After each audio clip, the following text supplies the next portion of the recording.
Salam sehat, salam sejahtera untuk kita semua. Selamat datang kami ucapkan kepada Direksi Perusahaan Tercatat dan para undangan Public Expos Live 2024. Public Expos Live 2024 diselenggarakan pada tanggal 26 sampai 3 Agustus 2024 yang akan diikuti oleh 44 perusahaan tercatat. Public Expos Live 2024 kami sediakan sebagai sarana komunikasi antara direksi perusahaan tercatat dengan para investor. Melalui Public Expos Live ini, perusahaan tercatat akan memaparkan performa terkini perusahaan beserta rencana pengembangan pada masa mendatang. Silakan menggunakan kesempatan ini untuk berinteraksi, sehingga Ibu dan Bapak akan mendapatkan informasi dan pemahaman yang komprehensif langsung dari sumbernya sebelum mengambil keputusan investasi. Mari kita mengambil keputusan investasi secara bertanggung jawab atau responsible investment decision dengan selalu mempertimbangkan informasi yang secara komprehensif dan bersumber dari trusted person. Melalui Public Expos Live ini diharapkan akan mendorong transparansi dan meningkatkan kepercayaan dari para investor yang pada akhirnya dapat menghasilkan komitmen untuk berinvestasi. Selamat mengikuti Public Expos Live 2024, maju terus pasar modal Indonesia.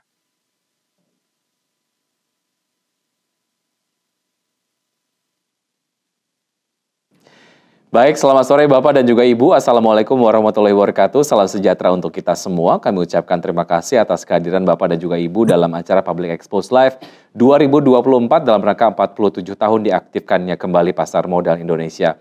Perkenalkan, saya Wiki Adrian dari IDX Channel selaku host yang akan memandu acara ini. Dan pada sesi Public Expos Live kali ini akan diisi oleh PT Indo Tambang Raya Megah Tbk atau yang dikenal dengan kode perdagangan ITMG. Bapak dan Ibu, PT Indo Tambang Raya Megah Tbk telah tercatat di Bursa Efek Indonesia sejak 8 Desember 2007 dan PT Indo Tambang Raya Megah Tbk bergerak di bidang pertambangan batu bara dengan sektor energi. Dan berikut kami tayangkan video company profile dari PT Indo Tambang Raya Megah Tbk.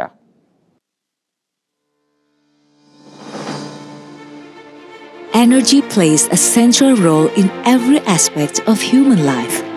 From lighting our houses to powering devices.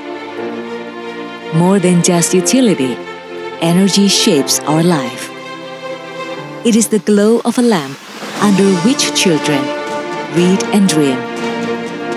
It intertwines every string of modern life, connecting every moment to limitless possibilities. We manage our operations by harnessing energy from coal in a manner that is more responsible than ever before. We realized this imperative of change and have set our steps to be part of the collective vision. We believe in a responsible transition where the fulfillment of energy needs and the exploration of future resources come together. Stand on the brink of technological breakthrough, we revolutionize our mindset to explore better and more sustainable ways, unlocking the Earth's potential to fulfill today's needs and meet what the future demands. We transform responsibly by safeguarding progress with prevailing reliable resources, while continuing our journey to become a greener and smarter energy company, powered by our commitment to communities and the planet. We believe that our purpose extends beyond business, a faith that fuels our journey to preserve nature, not just building a brighter future. We are powering the dreams of generations to come by securing a livable home for all.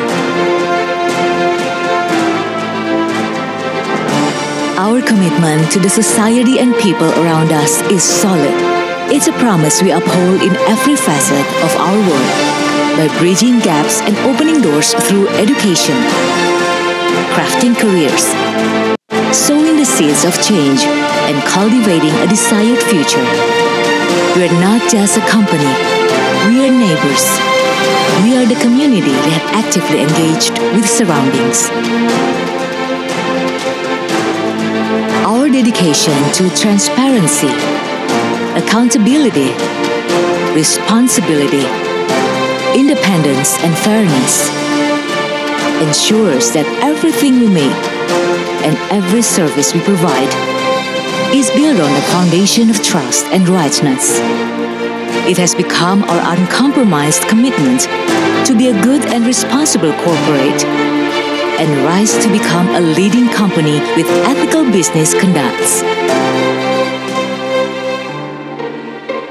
We believe in doing what's best, delivering reliable, affordable, smart, eco-friendly energy, and creating values for all.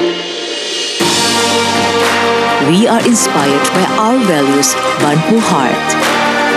We are on our way to prove that change is possible and that a more radiant future lies ahead. Our journey is a testament to the power of transformation. Together we can power the future. It is our promise to help the world prosper. It is our way in energy.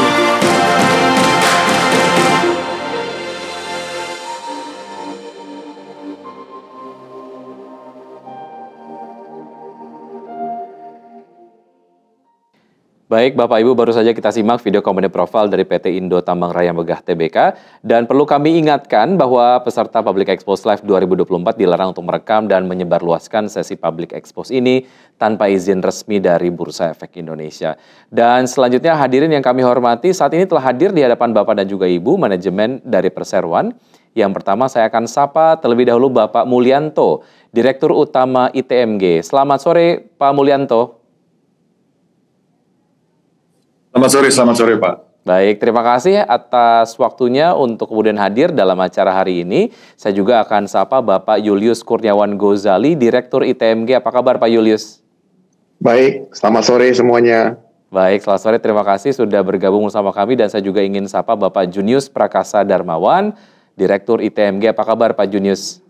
Baik Pak Wiki. Selamat sore Bapak Ibu peserta Public Expose 2024. Baik, terima kasih sudah hadir.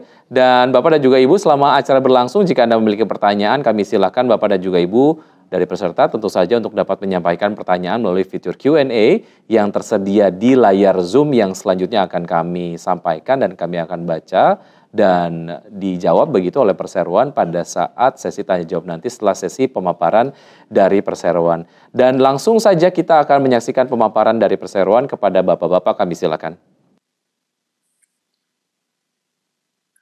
Ya, terima kasih. Selamat datang kembali untuk semuanya. Mungkin bisa ke slide yang pertama. Dalam kesempatan ini, ITM ingin memaparkan ringkasan kinerja yang terjadi 3 bulan di kuartal kedua tahun 2024, yaitu di bulan April, Mei, dan Juni. Pada prinsipnya, mungkin next slide, please. Ada dari sisi Next lagi. Next, ya. Dari sisi performa bisnis, di kuartal kedua tahun 2024, Indo Tambang Raya Megah berhasil memproduksi coal sebanyak 4,3 juta ton. Turun dari kuartal sebelumnya, yaitu kuartal 1 2024 sebesar 12%, tapi sedikit menurun dibandingkan dengan kuartal tahun lalu ya, atau tahun 2023. Dari sisi penjualan, kita berhasil menaikkan penjualan kita dibandingkan kuartal sebelumnya, yaitu kuartal pertama 2024 sebesar 16%, yaitu mencapai angka 5,8 juta ton. Dan dari harga penjualan secara rata-rata turun sedikit dibandingkan kuartal sebelumnya, yaitu mencapai harga $94 per tonnya. Dari sisi pendapatan, kita mencapai lebih besar 15% dibandingkan kuartal sebelumnya, yaitu sebesar 560 juta. Dan dari sisi EBITDA juga naik sebesar 34% dibanding kuartal sebelumnya, yaitu sebesar $114 juta. Dan kita mencapai laba bersih yang lebih tinggi 10% atau tercapai $67 juta. Di kuartal kedua juga dari sisi strategi kita untuk menjadi penambang yang baik dan bertanggung jawab, di mana kita sudah berhasil mendeliver persemaian di Mentawir yang ada di IKN, yang pada saat itu diresmikan secara langsung oleh Presiden Jokowi di ibu kota baru kita, Nusantara. Dan untuk meneruskan apa yang komitmen kita untuk bertransformasi menjadi perusahaan yang lebih hijau dan lebih cerdas, di kuartal kedua tahun 2024 melalui anak perusahaan ITM yaitu IPP, kita meningkatkan kapasitas yang terkontrak sebesar 4,7 megawatt, dan itu menghasilkan secara total kapasitas energi terbarukan yang berbasis tenaga surya yang berhasil kita punya itu sebesar 34,5 megawatt per hour. Slide berikutnya. Kita percaya bahwa batu bara atau aset-aset batu bara kita adalah aset-aset yang paling berharga yang kita miliki, sehingga kita mempunyai rencana untuk memastikan bahwa aset-aset tersebut dapat menghasilkan value yang paling optimum. Di salah satunya adalah di tahun 2024 kita berencana untuk memproduksi batu bara sebesar antara 19,5 juta ton sampai 20,2 juta ton. Ini naik sekitar 30% apabila kita bandingkan tahun lalu. Dan dari sisi penciptaan value-value yang ada, kita ada 3 inisiatif yang untuk memastikan bahwa aset-aset berharga itu bisa mencapai optimum value yang kita harapkan. Yang pertama adalah dari penciptaan nilai dari sisi infrastruktur yang ada, seperti kita akan memperluas pelabuhan yang ada di Bunyut, dan infrastruktur lainnya, termasuk infrastruktur yang berkaitan dengan energi. Kemudian juga penjualan batu bara dari pihak ketiga, kita percaya akan memberikan value lebih, karena akan bisa meningkatkan value dari sisi spesifikasi maupun dari sisi jumlah batu bara yang akan kita jual.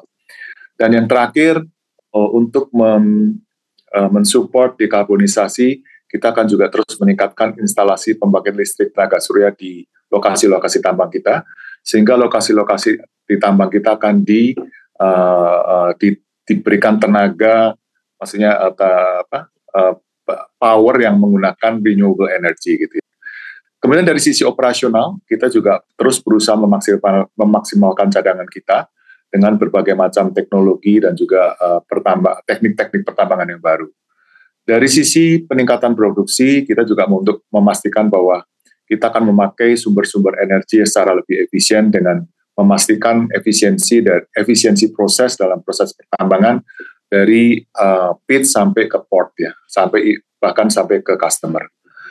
Dan itu adalah termasuk juga mengoptimalisasi rantai pasokan, meningkatkan efisiensi logistik, dan juga meningkatkan manajemen peralatan yang kita punya untuk memastikan bahwa kapabilitas dan ketersediaan dari peralatan tersebut bisa mensupport aktivitas operasi kita.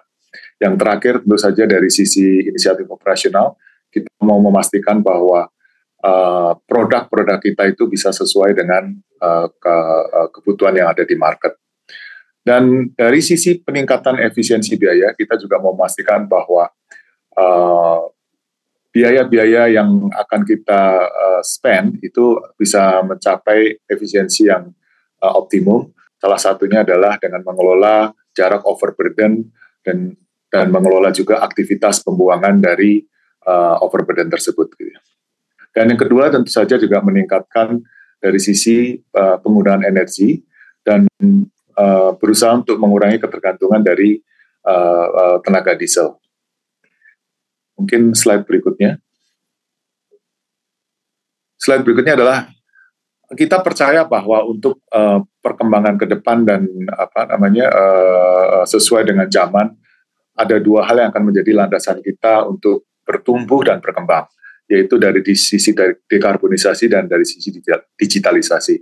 Banyak hal yang kita lakukan untuk dipastikan bahwa proses-proses penambangan kita sekarang dan ke depan akan memperhatikan pembuangan emisi yang lebih efisien, yaitu dengan cara efisiensi energi, substitusi energi, penyerapan karbon, dan bisnis-bisnis baru yang kita akan coba launch yang berkaitan dengan bisnis-bisnis yang lebih ramah lingkungan. Dan dari sisi digitalisasi, ini untuk mendukung salah satu strategi kita untuk lebih pintar dan lebih hijau, tadi yang dari dekarbonisasi, kita akan selalu men-infuse digitalisasi activity dalam usaha peningkatan efisiensi operasional, termasuk juga manajemen infrastruktur dan logistik, termasuk peningkatan penjualan dan pemasaran. Dan yang terakhir mungkin kita cukup bangga kita bisa memberikan satu informasi tambahan, slide berikutnya Pak,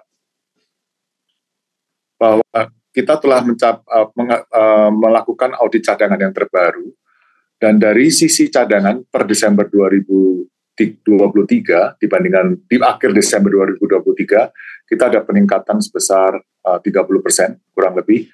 Yang data terdahulu reserve kita ada di angka 281 juta, sekarang naik sebesar 93 juta menjadi 375 juta ton.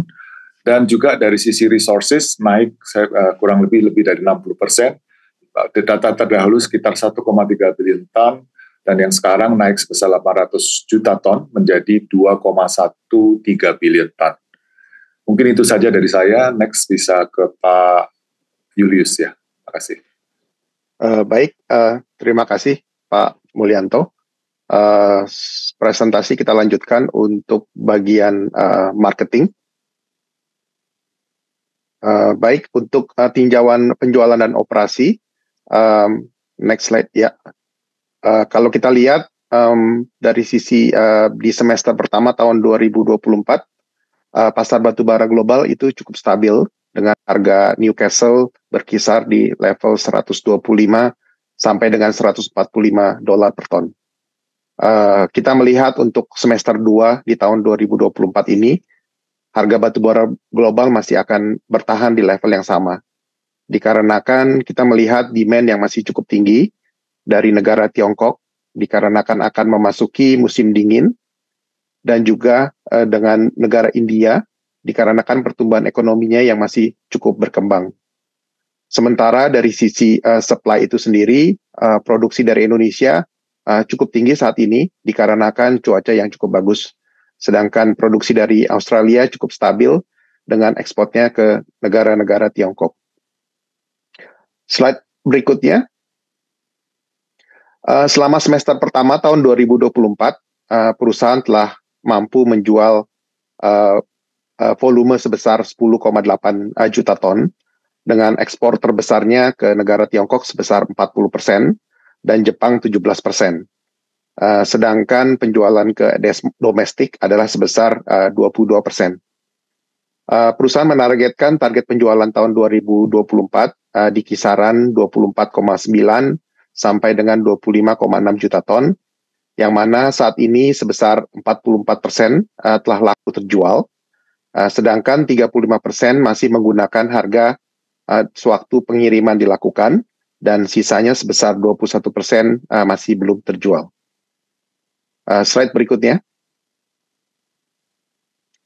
Dari sisi operasional, perusahaan menargetkan total produksi sebesar 19,5 sampai dengan 20,2 juta ton untuk tahun 2024. Di mana selama semester pertama tahun 2024 ini, perusahaan telah memproduksi sebanyak 9,3 juta ton atau sebesar 46% dari total produksi. Perusahaan menargetkan kenaikan target produksi di triwulan yang ketiga, yaitu sebesar 5,6 juta ton, guna mendukung kenaikan volume penjualan di semester kedua tahun ini. Berikutnya,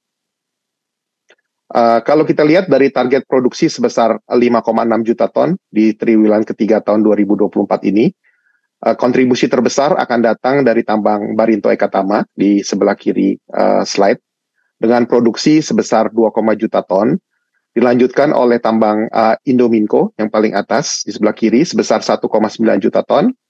Sedangkan perusahaan juga mempunyai 2 tambang yang baru dimulai beroperasi tahun ini, yaitu PT Graha Pancakarsa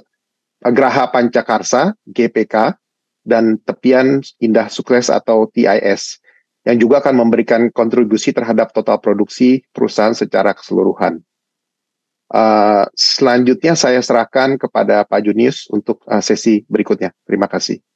Baik, terima kasih Pak Julius. Selamat siang Bapak Ibu sekalian. Saya mulai dengan paparan kinerja profitabilitas perusahaan di kuartal 2 2024. Slide berikutnya.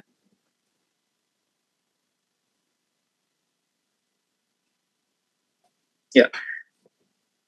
Pendapatan perusahaan meningkat sebesar 5% secara quarter on quarter dengan pencapaian penjualan batubara sebesar 5,8 juta metrik ton, meningkat 16% quarter on quarter.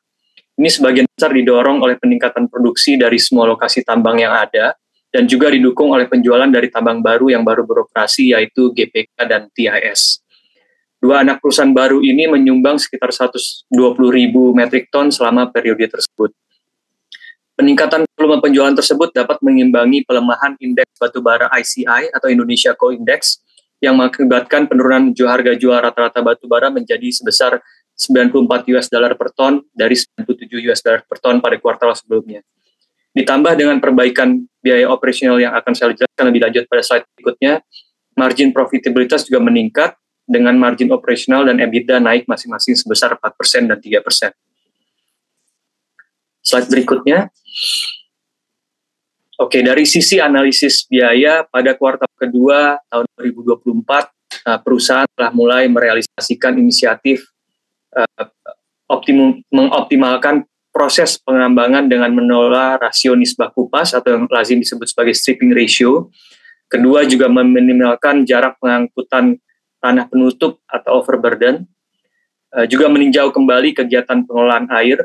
Ini tentunya mengurangi biaya sewa alat berat dan juga terkait dengan langkah-langkah efisiensi terkait dengan kegiatan operasi lainnya. Faktor eksternal seperti penurunan harga bahan bakar juga turut berpengaruh, di mana total biaya perusahaan jika tidak mempertimbangkan biaya royalti telah turun dari $71 per ton pada kuartal 1 menjadi sebesar $65 per ton di kuartal 2 2024. Slide berikutnya, untuk laporan posisi keuangan perusahaan. Pada akhir semester pertama 2024, posisi aset perusahaan tercatat sebesar 2, miliar US dollar. Posisi kas tercatat sebesar 877 juta US dollar, dengan kas yang dihasilkan dari aktivitas operasi sebesar 230 juta US dollar.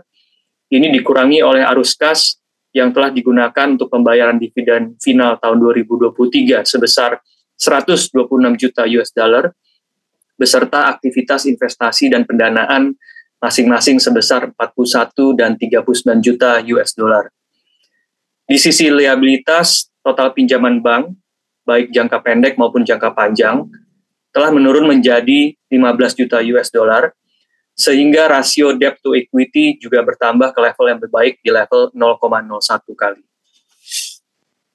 Oke, slide selanjutnya untuk belanja modal. Selama kuartal 2 tahun 2024, perusahaan telah menginvestasikan sejumlah 8 juta US dollar untuk belanja modal atau CAPEX, di mana sebagian besar investasi ini dialokasikan untuk pengembangan infrastruktur tambang batubara, terutama untuk perluasan pelabuhan Bunyut dan perbaikan jalan di anak perusahaan yaitu Trubaindo. Ini untuk mendukung peningkatan output produksi dari operasi di area Melak. Penyelesaian fasilitas pemrosesan yang tersisa seperti fasilitas casing plant dan fasilitas pendukung untuk operasi tambang baru di GPK juga telah berhasil diselesaikan. Secara keseluruhan, pada semester pertama 2024, total investasi CAPEX telah mencapai sekitar 23 juta dolar dari total anggaran sebesar 96 juta dolar untuk tahun ini. Kedepannya kami akan melanjutkan perluasan pelabuhan Bunyut dan peningkatan kapasitas muat ke kapal angkut, serta pengembangan pelabuhan Bontang untuk dapat mengakomodasi lebih banyak volume batubara dari pemasok pihak ketiga. Slide terakhir sebagai penutup paparan hari ini, saya menyampaikan riwayat pembayaran dividen yang telah dilakukan oleh perusahaan sampai dengan dividen final 2023. Kedepannya, ITMG sebagai perusahaan publik senantiasa meninjau dan menyelaraskan keseimbangan antara strategi transisi jangka panjang dengan kebijakan dividen agar tetap dapat memberikan nilai kepada para pemegang saham kami. Demikian paparan atas kinerja keuangan ITMG, saya kembalikan kepada Pak Wiki. Terima kasih. Baik, terima kasih bahwa perwakilan dari perseroan atas pemaparan yang sudah diberikan, dan saat ini kita akan langsung saja memasuki sesi tanya jawab, dan kami telah melihat beberapa ada pertanyaan yang sudah masuk. Saya akan langsung saja bacakan. Ini ada pertanyaan dari, ini nampaknya tidak menyebutkan namanya ya, anonymous attendee. Bagaimana strategi bisnis jangka panjang ITMG misalnya untuk 5 tahun ke depan, apakah akan tetap fokus di batubara atau ada diversifikasi bisnis atau komoditas lainnya selain batu bara? Kita juga melihat bahwa saat ini terdapat aksi perubahan iklim. Bagaimana upaya perseroan menghadapi pengurangan konsumsi batu bara dan kemudian tindakan apa yang mungkin ditempuh untuk perseroan dalam menghadapi aksi perubahan iklim yang akan mengganggu produksi batu bara. Silakan Bapak-Bapak. Mungkin saya bantu jawab, Pak. Pertanyaan yang sangat bagus. Ini yang menjadi concern dari semua orang mengenai energi ke depan ya. Saya kira jawaban dari ITM untuk bisnis ke depan adalah kita sebut responsible transition ya, atau transisi secara lebih bertanggung jawab itu. Bertanggung jawab dalam arti bahwa kita melihat bahwa batu bara ini masih dibutuhkan, karena walaupun kita tahu bahwa batu bara dianggap energi yang ikut mempunyai andil besar dalam perubahan climate change, tetapi kita percaya bahwa di sisi yang lain kita tidak bisa hanya lihat dari sisi sustainability, tetapi kita juga perlu lihat dari dua sisi yang lain, yaitu bahwa dari sisi security dan juga dari sisi affordability gitu ya. Jadi dari sisi tersebut kita percaya bahwa kita tetap akan fokus kepada batu bara, tetapi kita akan melakukannya penambahan kita dengan lebih bertanggung jawab gitu. Nah, bertanggung jawabnya bagaimana? Ya tentu saja bertanggung jawab untuk memastikan bahwa kaidah-kaidah pertambangan yang baik itu akan selalu kita terapkan, terutama dalam memastikan bahwa aktivitas-aktivitas kita ini akan comply dengan environmental, social, dan juga governance gitu. Itulah makanya sebabnya tadi di salah satu pemaparan saya bahwa program yang akan kita lakukan untuk pertumbuhan ke depan adalah dekarbonisasi gitu. Itu adalah menunjukkan bahwa kita akan memastikan batu bara akan tetap menjadi core kita, tetapi di sisi lain kita akan melakukannya dengan lebih bertanggung jawab, yaitu salah satunya dari sisi environmental, bagaimana kita melaksanakan roadmap dalam hal dekarbonisasi. Nah, gue kalau pertanyaannya itu dari sisi mining ya, jadi kita tetap akan core batu bara, tetapi kita juga melihat kenyataan bahwa dari sustainability kita juga harus mulai bertransformasi ke depan. Sehingga kita secara gradual kita juga akan memastikan bahwa kita akan bertransformasi menuju perusahaan yang lebih hijau dan lebih pintar. Lebih hijau seperti apa? Kita akan memasuki bisnis-bisnis yang renewable, yang termasuk juga bisnis-bisnis yang berkaitan dengan critical mineral yang mensupport greener movement atau pergerakan yang lebih hijau. Dan juga kita untuk memastikan bahwa tidak hanya lebih hijau tetapi juga lebih smart gitu ya. Nah, itulah juga dari pemaparan saya tadi mengatakan bahwa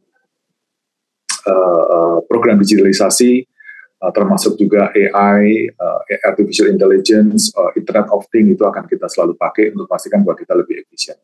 Jadi pada prinsipnya ke depan adalah batu bara akan tetap menjadi core kita, dan jawaban atas sustainability yang menjadi concern adalah kita akan melakukan apa yang kita sebut perubahan secara lebih bertanggung jawab atau responsible transition, dengan dua pendekatan strategi yang besar, yaitu yang pertama adalah tetap core kita mining, tetapi adalah mining yang baik dan lebih bertanggung jawab. Dan yang kedua dari sisi transformasi ke depan, kita akan mengarah ke transformasi bisnis yang lebih hijau dan lebih pintar. Semoga itu menjawab pertanyaannya. Kembali ke... Terima kasih Pak Mul atas jawaban yang sudah disampaikan. Dari pertanyaan tadi sudah disampaikan juga ya. Berikutnya kita akan bergeser ke pertanyaan disampaikan oleh Bapak Andrew. Bagaimana proyeksi harga batu bara ke depan, misalnya untuk tahun 2025? Silakan Bapak. Pak Julius mungkin mau bantu? Oke. Mungkin saya bantu jawab. Jadi untuk tahun 2025, kami perkirakan harga batu bara masih cukup stabil ya, dengan range mungkin di level-level $125 sampai dengan $150. $125 kita melihat di sisi downside-nya, sedangkan 150 kita melihat dari sisi upside-nya. Perkiraan kita dikarenakan tahun depan kita melihat ekonomi masih akan bertumbuh, bahkan lebih baik, terutama dari negara-negara pengimpor batu bara seperti Tiongkok, dan juga yang kedua adalah India, yang mana ekonominya tumbuh cukup pesat di saat-saat ini. Dari sisi supply kita melihat juga supply cukup stabil dari Indonesia, walaupun dari 2023 ke 2024 kenaikan supply yang volume produksi yang cukup tinggi, namun angka 2025 kami perkirakan tidak akan naik cukup drastis ya, cukup tinggi ya, sehingga berdasarkan analogi seperti itu kami perkirakan masih akan stabil, kecuali adanya situasi yang insidental, misalnya keadaan geopolitikal yang memanas, yang dapat misalnya contohnya membuat supply batu bara menurun cukup drastis. Saya pikir itu saja jawaban dari kami. Terima kasih. Terima kasih. Kita akan bergeser ke pertanyaan berikutnya dari Pak Peter. Kenaikan harga Newcastle belakangan belum berdampak ke harga jual perusahaan, sedangkan perusahaan menjual batu bara kalori tinggi. Apakah hal ini akan berlangsung ke kuarter selanjutnya? Silakan.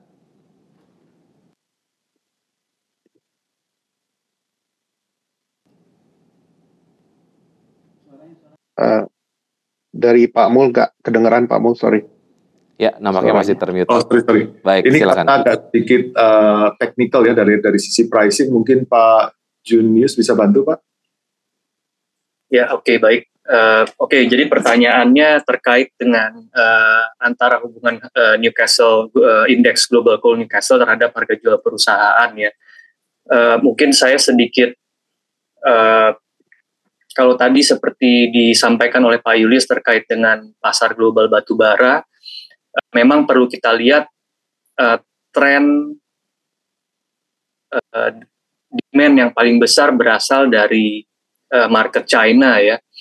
Dan untuk market China ini saat ini memang telah bergeser, acuan batu bara yang dipakai memang tidak purely hanya Global Coal Newcastle saja. Jadi kalau seperti tadi kita paparkan, memang ada grafik, ada salah satu indeks lagi yang sekarang lebih akan dius untuk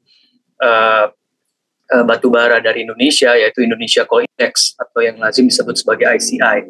Dan khususnya untuk produk kita, ICI mengacu kepada ICI 3 ya. Jadi memang pergerakan ICI 3 ini tidak, kalau kita lihat dari kuarter-kuarter terakhir, tidak selalu selaras dengan penguatan Global Coal Newcastle Index. Dan relationnya terhadap produksi perusahaan, pasar perusahaan, kalau kita lihat memang untuk produk walaupun yang high CV, tapi memang ada tidak 100% produk perusahaan yang high CV ini adalah mengacu kepada Global Coal Newcastle Index. Jadi kalau kita lihat tadi proportion ada tujuan ekspor ke China, nah itu sekarang ada proportion yang mengacunya ke ICI 3. Jadi memang harus tidak hanya bisa memperhatikan dengan acuan Global Coal Newcastle saja, namun kedepannya perlu diperhatikan juga untuk indeks ICI 3. Mungkin seperti itu, Pak Mun, saya kembalikan kepada Pak Wiki. Terima kasih. Baik, terima kasih atas jawabannya. Berikutnya kita akan sampaikan pertanyaan yang diberikan oleh Bapak Komang Kresna dan berbagai peserta Public Expose lainnya. Nampaknya ini dikompal begitu ya. Bagaimana kisi-kisi dari dividen untuk tahun buku 2024 dan apakah perusahaan akan membagikan dividen interim di tahun 2024? Silakan. Ya, terima kasih Pak. Mungkin jawaban singkatnya adalah untuk interim itu akan kita berikan. Tapi kalau mengenai kisi-kisinya, seperti yang kita semua orang tahu bahwa ITM ini sangat memperhatikan bahwa atau sebagai dividend player, kita akan pastikan bahwa apa yang bisa kita ngomongnya ya. Jadi adalah salah satu strategi kita untuk memberikan value lebih kepada shareholder kita. Tetapi kalau kisi-kisi mengenai berapanya, saya kira mungkin kita harus tunggu dulu karena ini akan perlu melalui proses persetujuan sampai ke board of commissioner. Mungkin itu yang bisa kita jawab hari ini. Terima kasih. Pak Mul, berikutnya dari Bapak William, apakah perusahaan akan melakukan stock split? Iya. Stock split adalah pasti ada positifnya ya, tetapi saat ini kita masih belum mengarah ke sana, Pak. Itu dia jawabannya yang sudah disampaikan. Berikutnya kita sampaikan 2 pertanyaan terakhir ya. Ini pertanyaan dari Anonymous. Apakah kondisi keuangan saat ini apakah masih aman untuk pengembangan usaha ke depan? Dan apakah diperlukan penambahan modal? Jika iya, berapa estimasinya? Silakan Bapak. Terima kasih. Kebetulan ada CFO kita ini, Pak Julius, silakan. Oke, baik. Berarti pertanyaan terkait dengan ini ya, dengan apakah posisi keuangan masih aman atau tidak untuk rencana ke depannya. Jadi saya pikir seperti yang paparan yang telah kami sampaikan di laporan posisi keuangan perusahaan Ton Raja pada sampai akhir semester 1 2024, posisi kas perusahaan tercatat sebesar 877 juta US dollar.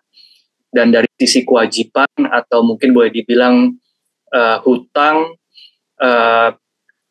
walaupun ada jumlahnya, saya pikir dalam posisi yang 15 juta US dollar boleh dibilang hampir debt free, di mana debt to equity ratio kita sebesar 0,01. Jadi secara kas ke aset secara persentase 41% boleh dibilang hanya mengconsider cash, kita dalam posisi yang liquid.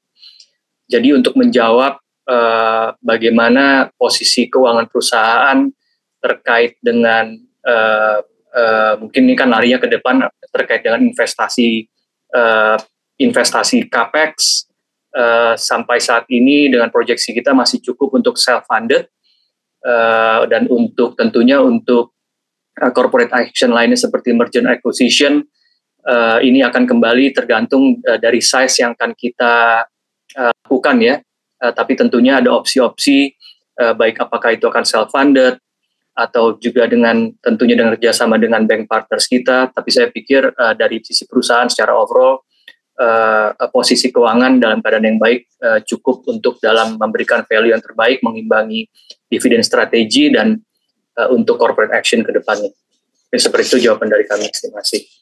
Satu pertanyaan terakhir, masih dari Anonymous. Apa yang menyebabkan beban kurs pada laporan keuangan ITMG di kuartal 2 mengalami kenaikan yang cukup tinggi? Silakan, Bapak-Bapak. Kalian Pak Jun, silakan. Ya, oke, mungkin saya coba langsung jawab. Jadi sebetulnya loss dari FX ini sebetulnya lebih ke unrealized atau belum terjadi karena transaksi accounting ya, treatment dari accounting, di mana boleh dibilang posisi perusahaan saat ini net aset dalam rupiah. Jika terjadi pelemahan pada rupiah terhadap US dollar, seperti yang kita ketahui pada saat periode sebelumnya, di mana rupiah masih di range 16.000 rupiah per US dollar, perusahaan secara accounting translation atau unrealized akan mengalami loss.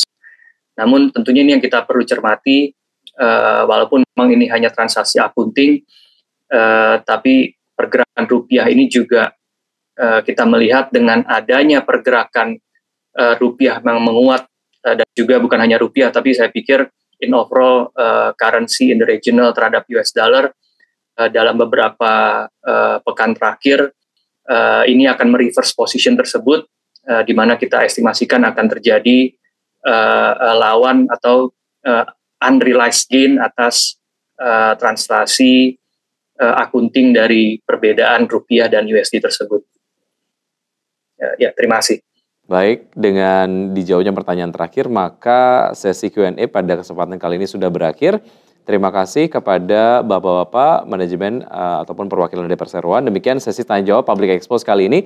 Oleh karena keterbatasan waktu, kami mohon maaf atas pertanyaan Bapak dan juga Ibu yang belum terjawab. Apabila terdapat pertanyaan yang lebih lanjut, Bapak dan juga Ibu dapat menghubungi Investor Relation atau unit terkait dari PT Indo Tambang Raya Megah Tbk melalui portal komunikasi yang dimiliki. Dan sebelum kami tutup, kami persilakan kepada perwakilan dari Perseroan untuk memberikan closing statement. Kepada Bapak-Bapak, kami silakan. Ya, terima kasih atas dukungan semuanya. Doakan kita untuk selalu bisa berkontribusi yang lebih besar lagi kepada semuanya. Terima kasih, Pak.